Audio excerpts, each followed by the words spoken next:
close. So for 3 months at the end of every month. หูฟังไม่ได้ยินค่ะแต่เมื่อกี้ได้ยินตอนเปิดเพลงนะแต่ตอนนี้หูฟังไม่ได้ยินค่ะขึ้นเพจได้ยังเดี๋ยวขึ้นมาคุยหน่อยนึงก่อนแล้วเต๋าผมจะพูดถึงเรื่องว่าทุก state agency ก็มีคนถามด้วยจะเรื่องอะไรยังไงแล้วก็เต๋าก็พูดถึงเคสล่าสุดวันนี้แล้ว6 new imported case from Egypt, US and Germany.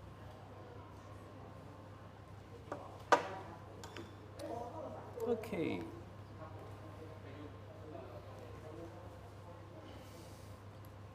So for 3 months. So for Taha McPherson. So due to last week of the month for 3 months now we always post this question. ลองพูดสิคะเสียงขอเช็คหน่อยว่าโอเคได้ยินค่ะได้ยินเสียงแล้วค่ะ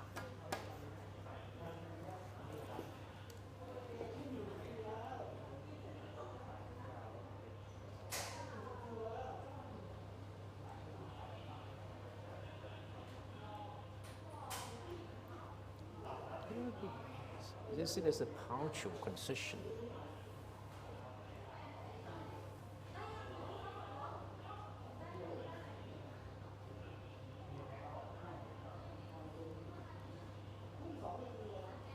Okay, so has been the practice. I think it's become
when the world is in crisis การแก้ไขปัญหาโควิดถือเป็นวาระแห่งชาติ and people are looking for hope and answers.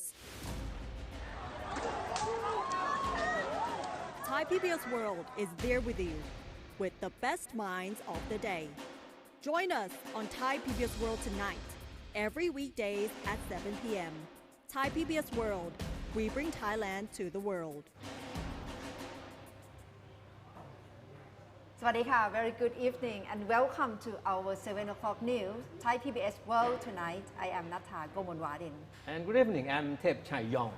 It has almost become a routine now for 3 months, because at the end of each month, we would ask the question, will the state of emergency be extended, right? And this week, we asked the same questions, and the same answer has come up. Yes, the state of emergency will be extended by another month. Yeah, it's definite right now that the decision has been made. And with COVID-19, new cases is 6 imported cases from Egypt, from the US, and from Germany. Yeah, that's right. So the state of emergency, which has been in force since April, will be extended by another month. But the big difference is that it will not ban public gatherings.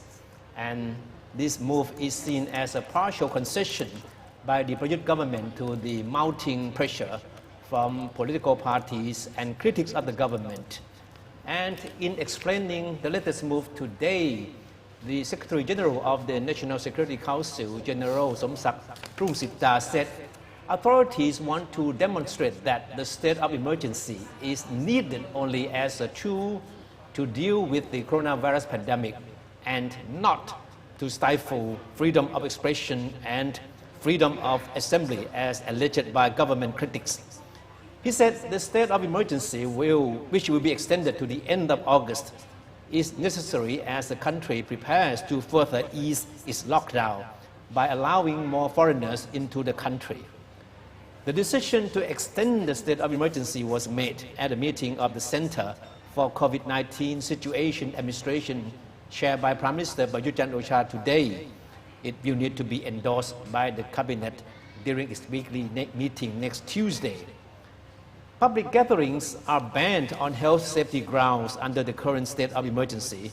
However, it did not stop students from joining demonstrations against the government. Over 2,000 people attended a rally held at the Democracy Monument in Bangkok last Saturday. There were smaller rallies in Chiang Mai and Ubon Ratchathani the next day. The gatherings have sparked fears among medical authorities of a possible spread of the deadly virus. Police said they were weighing possible charges against the demonstrators for violating the state of emergency. NCCSA spokesman Dr. Tawisin Wisanuyothin said the meeting of the anti-COVID-19 center today also endorsed the next phase lockdown easing, which will be Thailand opening its door to limited categories for foreigners. They will include migrant workers from Laos, Cambodia, and Myanmar, organizers of trade exhibitions, people with medical appointments, and holders of Thailand elite card who number over 10,000 with 7,000 of them living overseas. Foreign film production crews will also be permitted to use locations in Thailand.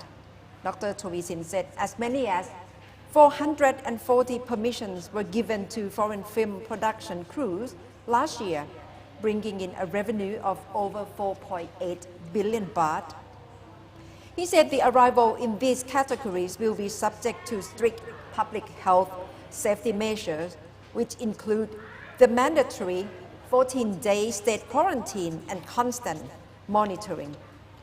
One piece of good news is that none of the over 6,800 people tested in the aftermath of the so-called Egyptian aircrew incident in Rayong province was found to be infected with the virus. And in Bangkok, 364 were also tested in connection with the presence in the condominium of the family of a Sudanese diplomat whose young daughter was infected with COVID-19. All results came up negative. Kun Thepchai. And Kunatha, as expected, the Pheu Thai party, the main opposition party today, came out to blast the government for extending the state of emergency. Kun Ying Sudarat Keyurapan, the chief strategist of the party, said the country is now no longer needs a state of emergency because of its success in containing the virus. And she said that the Prime Minister wants the state of emergency to stay because he is afraid of the students more than the virus. So that is quite like expected voice That's that we right. can hear from Pheu Thai party. No, in fact, Pheu Thai has been calling on the government to end the state of emergency as soon as possible because It believes that the country is now in safe hands and shouldn't be under the state of emergency. And now let's move to politics. I think today the Prime Minister again emphasized that his cabinet lineup is ready, and it's a matter of days that it can be released, the names can be released. But again, the Prime Minister continued to keep his cards very close to his chest as far as the names are concerned, right? And it's still unclear up to this very moment as to who will be the next energy minister, probably the most contentious position in the cabinet reshuffle. And if we go back to yesterday, even as the Prime Minister was declaring that he had finalized the new cabinet lineup, Palang Pracharat Party still insisted to have one of its key executives take over one of the most coveted posts in the government, that is the energy ministry. And while the Prime Minister insisted that he had the final say on the cabinet reshuffle, the ruling party continued to amplify its claims to some of cabinet portfolios, especially the energy ministry. So how the new cabinet will eventually turn out is seen as a crucial test of the tough-talking Prime Minister, whether he is still calling the shot, as he keeps saying he is, or will he succumb to political pressure from the biggest partner in his coalition government. The bone of contention centers on the energy ministry, and Surya Jingrungrungkit, a co-founder and now one of the most powerful figures in Palang Pracharat, the core component of the Prayut coalition. The energy ministry is considered to be one of the most coveted cabinet portfolios, not because of the annual budget it gets, which is rather comparatively small, but because of its control of the country's two biggest profit-making enterprises, the PTT Public Company Limited, a Thai state-owned listed oil and gas company, and the Electricity Authority of Thailand. It is no secret that Surya had hoped to secure the energy ministry on the outset of the Prayut government after the general election last year, but he was sidelined by the Prime Minister and had to content himself with the industry ministry.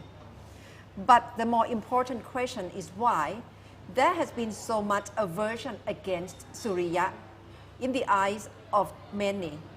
The 66-year-old veteran politician has come to personify the cutthroat politics marked by backroom deals and partisan interests. But what really put Surya under the spotlight were scandals surrounding him during his political heyday when he served as communication minister in the Thaksin government.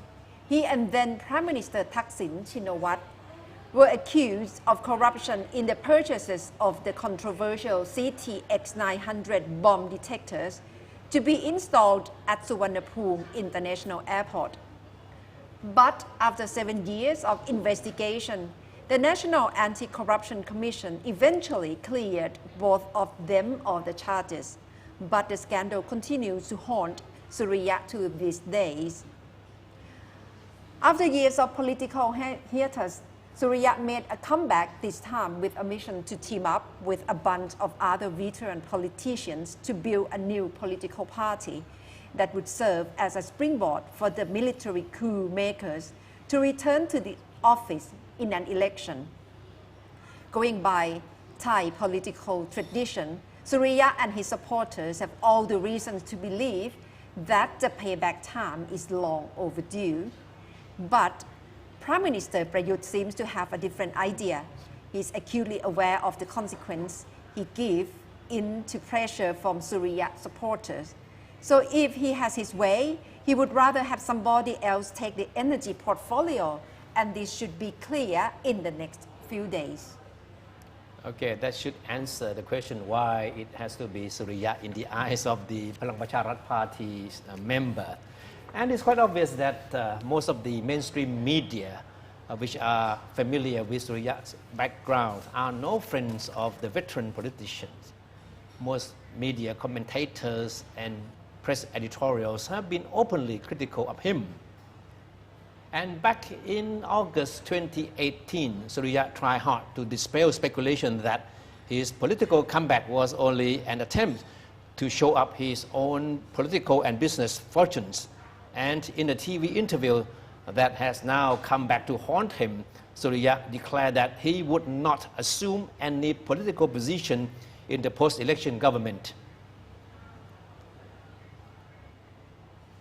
พูดนี้เป็นนายนะครับแล้วก็ผมต้องการให้คำพูดนี้เป็นนายนะครับว่าผมไม่รับตำแหน่งอะไรในรัฐบาลข้างหน้านะครับก็ Okay, mark my words, I will not accept any political post after the election. That's what he said during the interview. And clips of that interview have been replayed over and over again on most of the TV channels and on social media platforms during the past 1 week. So that would come back to haunt him indeed, what he gave to the TV station. In the interview. Yeah. And of course there is a Thai saying that goes, once words get out of your mouth, you cannot take them back. And this is exactly what's happening to Kun Surya now. Yeah, so probably next week we will know exactly whether he will be energy minister. That's right, yeah. Yes. And Kun Thepchai, with the rallies over the weekend that we see, especially young people come out to protest against the government. And they have proposed the Prime Minister to comply with the 3 demands within 2 weeks. But right now we can see the series of protests has been planned and it will be happening over the country. Tomorrow there will be more political protests in the northeastern province of Nakhon Ratchasima and another in the northern province of Lamphun. As for Bangkok, another political protest is planned for this Friday, where students from Kasetsart University will rally against the government at Bang Khen campus. The weekend protest in front of the Democracy Monument, organized by a group of people who call themselves Free Youth, became the mainspring of the more political rallies in other places across Thailand. The rallies demanded the Prime Minister General Prayut Chan-o-cha to resign, paving the way for a general election and to draft a new constitution which is more democratic. Most of the participants were invited on social media, especially on Twitter. Some of them have a Facebook page for each university, such as แนวร่วมมมส.เพื่อประชาธิปไตย or Allies for Democracy. Previously, on the 22nd of June, there were 2 political rallies led by student activists at Khon Kaen University and Mahasarakham University.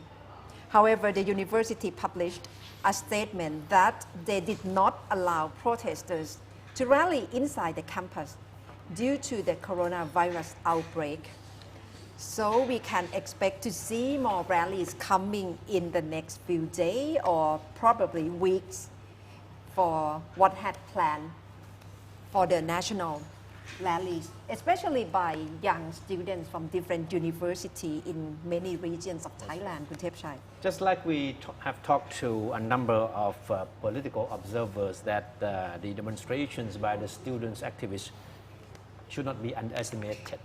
But so far it looks like the government is not paying enough attention to their demands and to the activities. So it's kind of warning from people who have been watching this situation very closely that if the government doesn't react, in ways that it should, having some dialogue, some form of dialogue with these activists, then things may easily blow out of proportion in the next few weeks. Yes, so we have to stay tuned what will happen, especially reaction from the government. Yesterday, Prime Minister, he said he warned students not to cross the line. Yeah. That's exactly his word. And right now, let's move on to Australia in Melbourne. It's under lockdown for a while, but right now the cases in Melbourne has been rising and we have to see how it is going on. And right now we have more story from Kunat Bunak. So Kunat, what's the latest situation in Melbourne? So unfortunately, another record spike has been confirmed today. So let's start with the nationwide numbers first. The numbers today is 502 new cases nationwide, and that's the largest single day of cases in Australia so far. And the main concern, like you said earlier, is on the state of Victoria, which confirmed 484 new cases today. And right now, Victoria has the highest number of total infections in Australia with around 6,700 cases in total. What's the government response to sharp rise of cases? Well, the new cases, of course, has made the Victoria's Premier Daniel Andrews very unhappy. But what has made him very unhappy and very sad is to find out that people aren't really following the rules. This is because out of the 3,800 cases detected in the past 2 weeks, officials have found that almost everyone did not self-isolate, whether it's when they were waiting for the test results or even when they felt their first feeling symptoms here. And Mr. Andrews even said people have felt sick, they've got symptoms, but they've kept going shopping or going outside, and people have still went to work even though they felt those symptoms. He also warned that the number of cases would keep increasing if people did not self-isolate after getting tested. So therefore, the lockdown, which will be in place for 6 weeks, will have to be extended for many times if people do not self-isolate or do not comply with the rules here. Yeah, this is exactly the kind of situation that many are afraid could happen here in Thailand if people become too complacent. Yeah. So it seems the situation is quite serious. Does it mean that they have to impose stricter measures? So far, there are no immediate plans to toughen any of the restrictions in the state of Victoria, apart from forcing residents to wear masks when they go outside. But the Premier actually said he was focused on changing the behavior of people so that these people could follow isolation rules when they're sick or after they've been tested for COVID-19. To keep it simple, he wants to increase the number of people staying at home after they got tested and they're waiting for the test results instead of waiting outside, whether they're going to work or going shopping. But despite all of this, the Premier was not really blaming the people for the outbreak.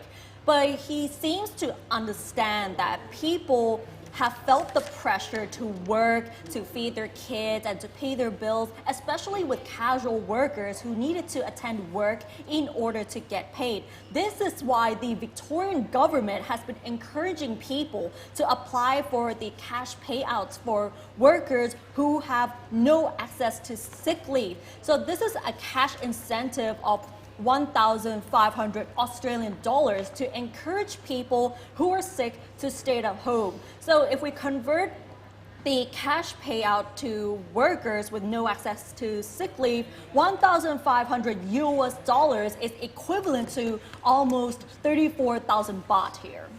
So it means that they really have to remain vigilant on the whole situation. Very, very vigilant here across the nation, and especially in the state of Victoria, where Melbourne is the capital here. We're seeing a big jump of cases, and every single day there are 3-digit numbers here. So that is very worrying, and the government is doing everything they can to contain the virus. And to be very specific, besides getting tested, just stay at home so that the outbreak doesn't get worse in Melbourne and in other areas of the state of Victoria. Yeah, it's really like back to square one again in Melbourne, in Australia. Definitely. Yeah. So people in Melbourne actually could not even go outside anymore because of the outbreak.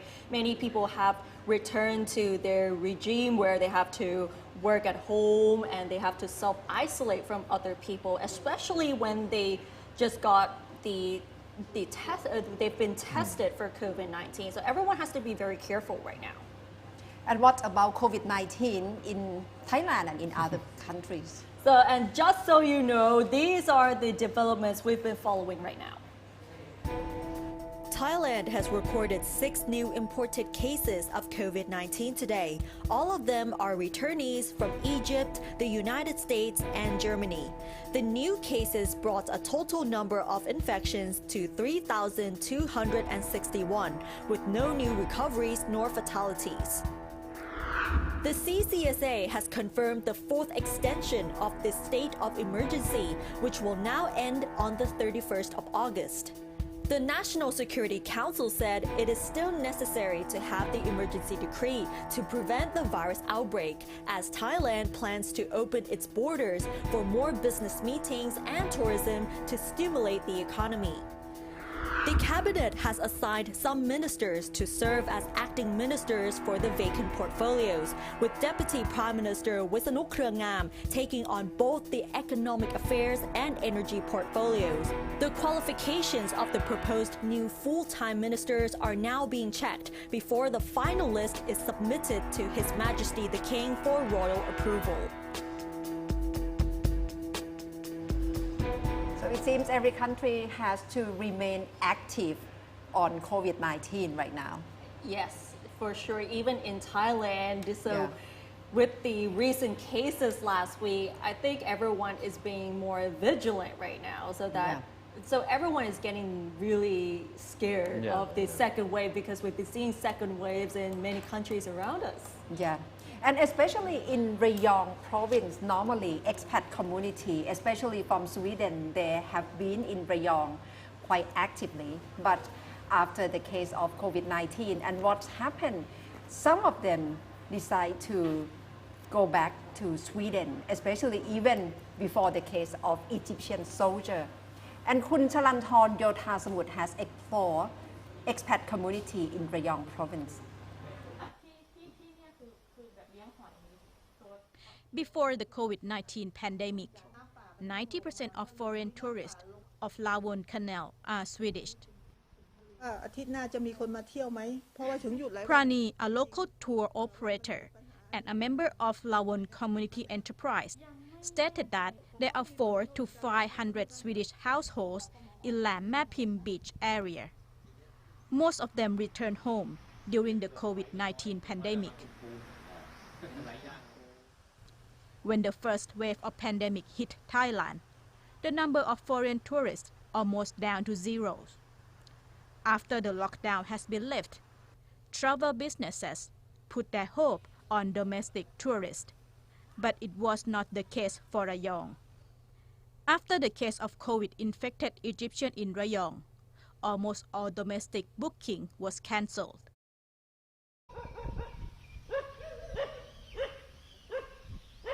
Swedish Eastern School in Ban Pei area provide the Swedish education system for both short and long-term students. Usually, the school will open in October, but the school postponed the opening day to December or until the international travel can get back to normal. Bernd Bunti Lenau, a Swedish who living in Rayong, is a part-time teacher at the school. Currently, his job is to maintain the school facilities until it will be able to open again. For me, it's totally crazy. The COVID here had destroyed so much. But you know, I don't know if you know anything about the COVID situation in Sweden. It's catastrophical. So the problem here, I think, Thai will not let Swedish people come in because the COVID is so here very fine to live, but Sweden not so good. So we hope that it will take down in Sweden and people could start to come here in maybe in December. We don't know. We can only guess. Jim Peterson, a Norwegian who has been living in Thailand for 30 years and currently run a convenience store and a resort in Lam Mapim Beach area, told Thai PBS that all the booking was cancelled. Usually during the weekend or national holiday, the majority of his customers are Thais. But after the incident in Rayong, Thai tourists also disappear.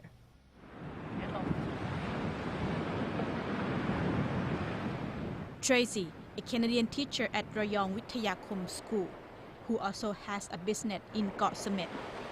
She hopes that the travel campaign will help boosting travel business in Rayong. I think that most of the businesses would be very happy if the government allowed more foreign tourists to come back. Of course, the entire island was shut for almost 4 months because all the national parks were closed. And so a lot of the businesses suffered a lot at that time, and a few of the businesses have closed permanently because of that. So I think everybody is anxious to have the business come back, but at the same time, they want to stay safe. Although a set of policy has been put in place to boost local business, many small and medium-sized business owners admit that those policies might not directly benefit their businesses.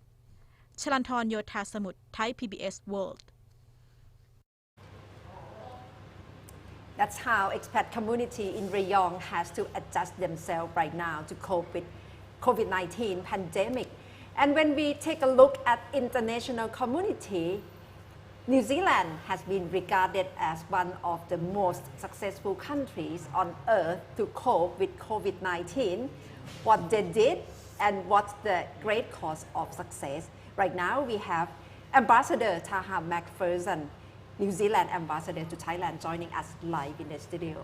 Good evening, Good Sawadee evening. ka. Good evening, Sawadee. Thank you for joining us. In fact, we have been trying to do this for quite some time, right? Yeah, I'm glad that we finally make it. So how is your life as a diplomat? Is it fully back to normal now? I think it's returning kind of to a new normal. We are starting to have more face-to-face meetings, obviously with social distancing and other precautionary measures in place to ensure that we stay safe and the people we're meeting with stay safe. We're facing a new, different pace of life and different focus from what we probably would have expected to be facing at the beginning of the year. Still very heavily focused on the COVID response. And in New Zealand's case, we're starting to move to recovery. So a large part of my job now is actually figuring out areas where New Zealand and Thailand might collaborate as we move into the next phase of COVID. I heard you have taken advantage of the lockdown easing to sneak out of Bangkok, right? Where did you go? I'm trying to support the local economy. So my wife and I and a couple of friends went to Hua Hin a couple of weeks ago. Very busy. A lot of business at the hotels. A lot of people we recognised from Bangkok. But very nice to be to have a chance to travel outside of Bangkok, and we hopefully will be able to do so a bit more in coming weeks and months. Okay, glad you are contributing to Thai tourism. Trying my best. Trying my best. Yes, opportunity to explore more about Thailand. Yeah. So far, what's the latest situation in New Zealand regarding COVID-19? Well, regarding COVID-19, I think for us, we thank you very much for your kind words. A lot of people say New Zealand's been very successful in how we've confronted the challenges of COVID. For us, we see it more as a strategy rather than a success, an ongoing strategy. And the reason I say that is because we're very conscious about still what's happening around the rest of the world. And New Zealand, of course, is a very international country. So a lot of our prosperity, a lot of our well-being depends on us being able to operate in an international environment. So we're very conscious about that. We're also very conscious about the risks of a potential second wave to New Zealand, and so the importance to continue being cautious, continue being very careful, continue coming up with policies which reflect the issues we're dealing with. So, we're very lucky. We've gone over 80 days now with without a single case of locally transmitted COVID. We feel we still have some cases which are coming in, but similar to Thailand, we're trying to make sure that our border is very robust, to ensure that the cases that may be coming in are detected, contained and treated at the border. So right now we have a 4-level alert system for COVID. The highest level is level 4. We were in that for about 5 weeks. We then transitioned back as the situation allowed us to 3, which meant we gradually lifted some of the restrictions. Level 4, the top level was pretty much a full close down of most of our services. Domestic travel was not allowed. and only essential travel and essential services were open. We're now on level 1, so we've been on level 1 for the last few weeks, which means essentially that all of our domestic restrictions have been lifted, but our borders remain largely closed to foreigners. So for all the time, borders haven't been closed at all in New Zealand? No, they have been closed. So our borders, we took quite, part of our first level of response was we said what our government said, we went hard and we went early. Because when we saw we still had a reasonably small number of cases in the country, but our modelling was showing that if we didn't act very quickly with things like border restrictions, with things like isolation and quarantine, with things like ensuring that our medical planning and response was up to a level that we were facing a very significant problem, a medical public health problem. So from about February, we started introducing our first border restrictions, and then from about mid-March, our borders have largely been closed, and anyone entering the country, including myself and other New Zealanders, have to do a 14-day quarantine period. I see. So the New York Times had a very interesting article about Thailand recently. The headline says, nobody knows what Thailand is doing right, but so far it's working. Can the same headline apply to New Zealand? I think there is a lot of uncertainty for us still. Like, I think we had some advantages in that we did act quickly. We had a very clear whole of government coordination response structure, which allowed us to coordinate across various different agencies and implement measures very quickly. But we're a very small country. We're an island country at the bottom of the South Pacific, which gives us some natural protections and some natural barriers. But we've been watching, obviously, Thailand's response very closely as well, and it's been a very strong public health response. And we do see some parallels between what Thailand has done and what we've done. For example, a very strong public health-led response. So public health and science advice seems to have driven a lot of the decisions in Thailand in a similar way as they've driven a lot of the decisions that we took with our response. Secondly, public education and communication has been very, very important. So, you've seen very strong, community buy-in to the response, people washing their hands consistently, temperatures being taken everywhere, face masks being worn broadly. In New Zealand as well, the government put a very high priority on ensuring that people understood what actions they could take to protect their communities and protect each other, and ultimately protect the country.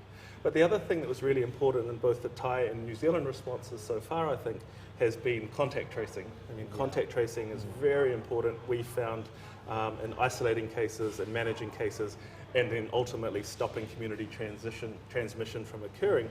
And I watch with amazement the village health volunteers in the provinces of Thailand and the cities of Thailand, and the amazing job they've done in making sure that people coming into provinces and villages are looked after and cared for, but also tracked and traced, and so that I think they're probably a big part of the success story of Thailand as well. Do you have the same system of volunteers in New Zealand as well? Well, we've basically taken the approach that the entire country is part of our response. So our Prime Minister and our government has said we're a team of 5 million, which 5 million is the entire country basically. And so it's been a collective community response whereby we've stressed at all points that every individual has a role to play and a contribution to make in protecting each other and protecting our communities and trying to stop the spread. And we've been very happy that the entire country has been very committed to this effort, and I think that's a big part of our success as the team of 5 million uniting against COVID.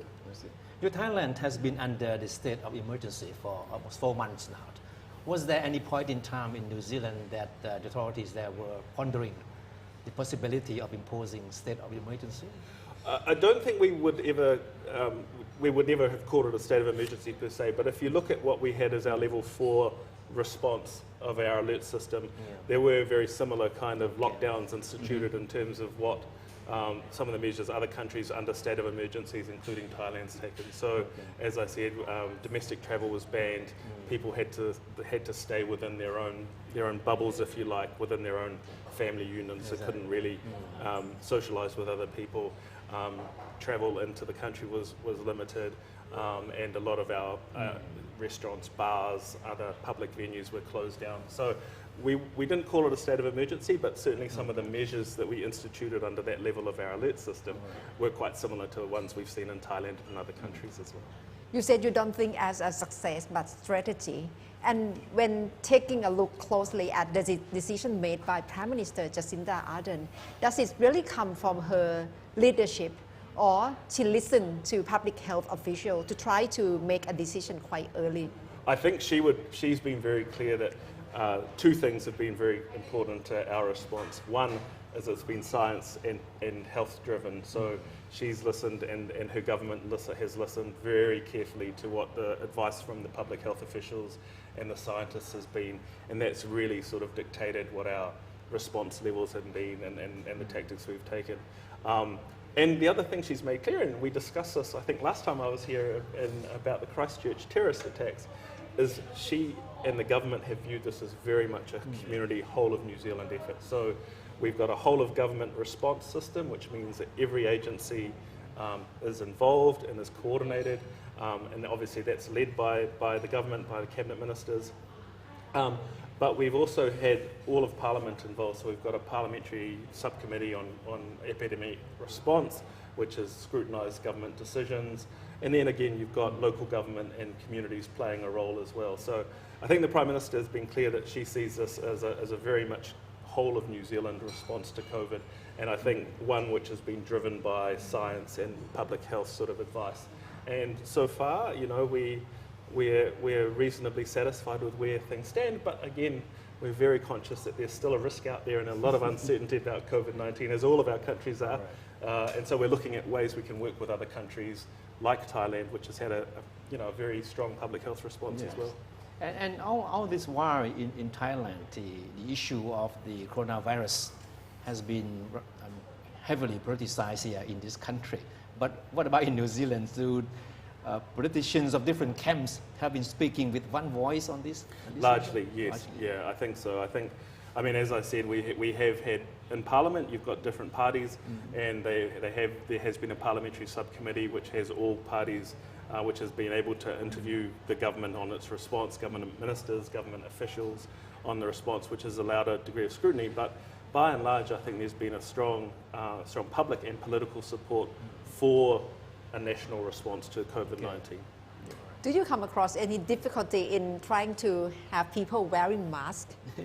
It's an interesting question, actually, because you know, in Thailand, I think with PM 2.5 and various other things, you know, in the past, I think it's much more normal for people to wear masks, whereas in the New Zealand culture, masks are quite a novelty, a rarity. But I think people realise that with COVID-19 and the severity of it, you know, any measures you can take to protect each other, protect your family, and ultimately stop the spread of it is important. So I think it's still probably not as common as you would see in Thailand, but I think people are very comfortable wearing masks, and there hasn't been that same kind of resistance to masks as we've seen in other countries. So it hasn't been an issue, right? No, not in the way as we've seen in other parts of the world. Yeah, and what about any conflict or any opposing voices at all during the whole process of the strategy in coping with COVID-19? Because you told us that people have been very much working in tandem. Any conflict, any... There haven't been conflict. As with every country, I think you're always going to get the odd case of people who, for various reasons, decide to not comply with the rules, or whether that's consciously or subconsciously. So, you know, again, we've been very encouraged by the fact that, by and large, there have been a very small number of people that have breached our requirements and breached our response. There have been a small number of cases of people that have been arrested for breaching the sort of new requirements that have come in, but that number's more in the tens and the hundreds. So I think, by and large, the public has been very supportive of the national response. And again, I think partly that reflects the approach where we see that this has to be a whole of community, a whole of country response to be successful. And for a small country which, you know, 5 million people compared to Thailand, which is, you know, 70, 80 million people, you know, once we had everyone in that mindset, committed to this team of 5 million approach to combating COVID, by and large we've had a very high degree of compliance with the measures and a high degree of support for the approach as well, which has been encouraging. I'm sure that as ambassador, you must have had a lot of things you wanted to do to enhance Thai-New Zealand relations, Yes. right? But all these things must have been held up by this crisis, right? So Yeah. now that things are back to normal, so what's next? Well, I mean, I have to say, our plans have had to be changed somewhat. Okay. You know, we had a very high tempo year last year with Thailand's chairmanship of ASEAN, the elections, obviously, His Majesty's coronation, and because of a number of those factors, we very much had a very high level of high level interaction with Thai ministers and government, including Prime Minister Ardern coming here for the East Asia Summit last year. That had given us a very strong foundation. I mean, we have a strong relationship with Thailand. It's very close in a number of areas, trade, economic, people to people, parliamentary, you name it. As you've said, though, correctly, some of that has had to be suspended. And we haven't lost track of the importance of doing those things, but I think we have to do those things now in a COVID context. So where we're talking to the Thai government right now, and again, as I say, we feel that the Thai public health response has been very strong to COVID-19. So where we're looking at is actually where do we have to adjust things? How do we adjust our education relationship? Are there new areas we can collaborate together, for example, therapeutics or vaccine research? How do we keep our trade flowing, and how do we work together as two trading nations to ensure that international trade and trade rules continue to be observed in a let's face it, an international environment which is becoming much more protectionist. So we're really looking not only at the existing areas that we really wanted to build pre-COVID between New Zealand and Thailand, but we're also looking at how we might need to adjust our approach to ensure we can still achieve that outcome, but taking into account a COVID context which didn't exist at the beginning of the year. So far, can you tell us about travel bubble? Is there any discussion coming up between New Zealand and Thailand? A lot of Thais are looking forward to visiting New Zealand, I'm sure. Yeah, I'm looking forward to visiting New Zealand myself. I don't know whether I'll be able to do it. The short answer is yes.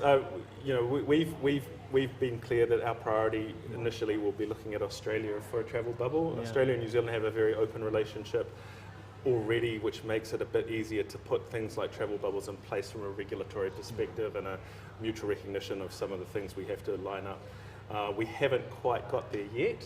And then we're also conscious that the Pacific, which is our neighbourhood, is also vulnerable, and so we're working very closely from an economic development and health perspective to help allow travel to be opened up to the Pacific. So we're still looking at Australia and the Pacific.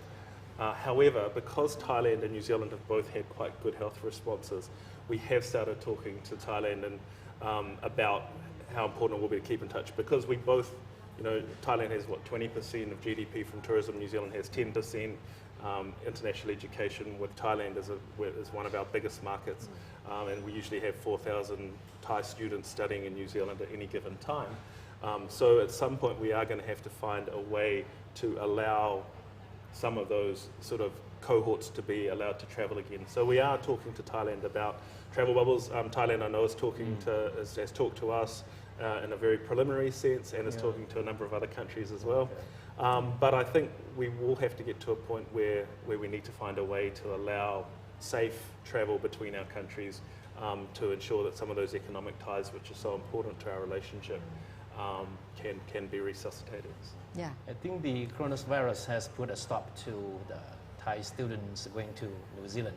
Sadly, to a large extent, right? And last year, there were as many as 4,000 Thai students studying there, right? And I understand that one of your mission is to encourage as many as possible of Thais to go there, right? So I'm giving you a free advertising airtime to tell us what's so good about New Zealand education system. Well, I thank you for that, and I always welcome these invitations.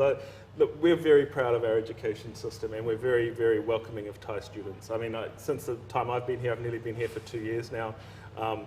It still amazes me and encourages me and makes me very proud the number of people I meet, Thai friends, people in leadership positions in government or business or NGO sector or whatever, that say, I went to school in New Zealand, I went to university in New Zealand, my kids are going to school in New Zealand. And that's a very, very important part of our relationship. Why do Thais want to go to New Zealand to study? I think because we offer a very friendly, safe environment for people to study. It's not that far away. A lot of people say, I'd love to send my kids to New Zealand, but it's a long way away. It's not actually. It's one 12-hour flight, one 10-hour flight on a good day. The education offering we provide is a very future-leaning and very high-quality education. So New Zealand, all of New Zealand's universities are rated in the top 3% of international universities. The Economic Intelligence Unit last year voted us the #1 English-speaking language country for preparing students for the future. And that reflects, I think, what is, when Thai students go to New Zealand, they have a very interactive, hands-on, practical, problem-solving, and innovative educational experience. So we're actually looking to give people not just the numeracy skills and the science skills, we're giving them life skills which will allow them to compete in a global environment when they come out of university, so they can be leaders in Thailand, so they can be leaders in the Indo-Pacific, so they can be leaders internationally. And we think that that is a very, very strong proposition for Thai students. So I'm very confident that when we can get that travel piece sorted out post-COVID, we will see Thai students hopefully returning to New Zealand in large numbers, and I very much look forward to that day. Yeah, so much to look forward to during the post-COVID-19. Absolutely. Yeah. How about one more question about this comprehensive and progressive agreement for Trans-Pacific partnership, right? Yeah. Of course, the decision to join or not for Thailand is to be made by the Thai government, right? But of course, as you know, there are concerns among many Thais that only advanced economies like New Zealand, which is a member, right, would have taken the most advantage from this partnership. So how would you address this concern? Well, you're absolutely right, sir. I mean, ultimately it's for Thailand to decide whether or not it wants to join the CPTPP. New Zealand joined the CPTPP. We're an outward small trading nation. So for us, when we assessed it in terms of the cost and benefit analysis, and we did a very, very significant cost-benefit analysis, we found that ultimately being part of a broad regional integration initiative such as CPTPP and RCEP for that matter was going to be in New Zealand's benefit. However, it wasn't straightforward for us. We are watching carefully. Obviously, we're supportive of Thailand joining CPTPP, and we'd like to see Thailand to make that decision, but ultimately it's not our decision to take. We had a lot of challenges when we were looking at it, at TPP as it was back then. And a lot of the same issues that we're seeing coming up in Thailand came up in New Zealand, interestingly.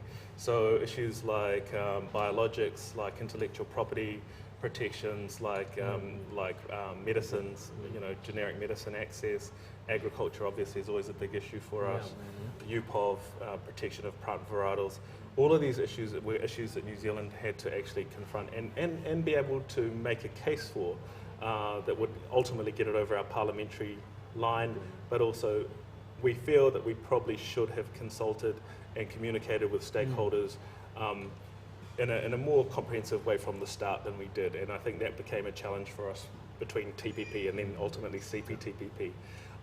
And so, I mean, for us, we think there are great reasons for expanding CPTPP. We think regional integration is important, particularly in a COVID environment where, as I say, we're seeing challenges to the international trading system and to the international rules-based system. So we think agreements like CPTPP and RCEP really sort of send a very important message that regional integration and open trade and rules-based trade are still something that our countries value. So, we've offered Thailand any information we can provide on our experience, which may or may not be helpful to help you get to ultimately where that decision point might be. But as you say, it's Thailand's decision, and we very much respect it. All right. Okay. Thank you very much, Ambassador, for joining us. Thank you, Konrad. I appreciate it. Thanks, too. It's always good to see you. Thank you for having me. Okay. Yeah, so that's the story from New Zealand and on how the country coped with COVID-19 and what's the strategy that the government, the Prime Minister has introduced to cope with the pandemic very successfully, and what the two countries can look forward to work together after COVID-19. And that's all from Thai PBS World Tonight. Thank you very much for watching. Thank you. And bye for now.